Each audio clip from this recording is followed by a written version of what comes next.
Welcome back to Tiny Classrooms Live. Hi, the doctor here, Don Zulu in Taos, New Mexico. And I'm Artie Nathan, the HR guy here in the Adirondack Mountains. And our topic today is why leaders need to spend more time thanking their employees. It's an excellent topic. You and I have talked about it over and over and over and over again, using the phrase, catch people doing it right, saying thank you, and so on and so forth. And particularly now in this economy and in this work situation, it's incredibly important. So the first thing we might ask about or say is something very simple and discreet. Solicit, ask people, and then act upon their input. Ask them how they're doing, ask them what they need, and then do something about it.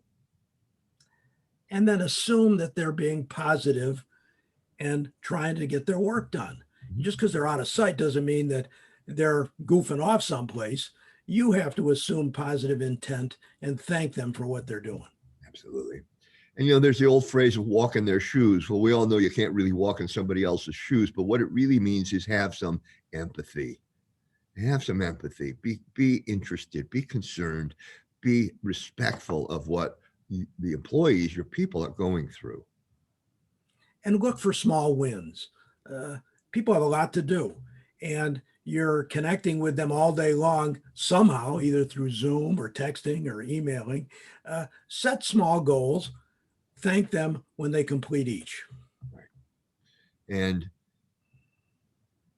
following the theme of thanking your employees, being interested, give reinforcement, give approval, give good job, give thank you, give it now, give it often, and don't be afraid to do it. This is not the time to wait to the end of the year for a clumsy performance review.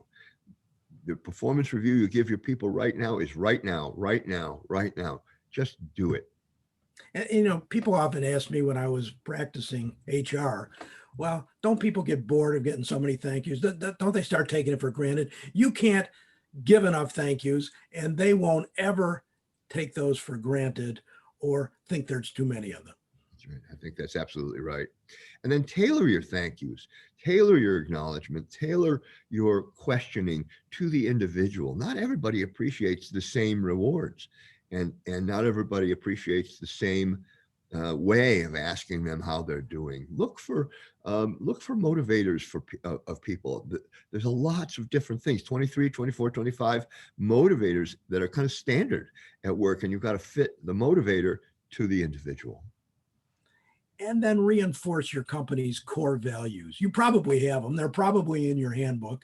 You probably haven't looked at them, or you most likely haven't talked about them in a long time. But now is the time to start bringing them out and weaving those values into every one of your conversations.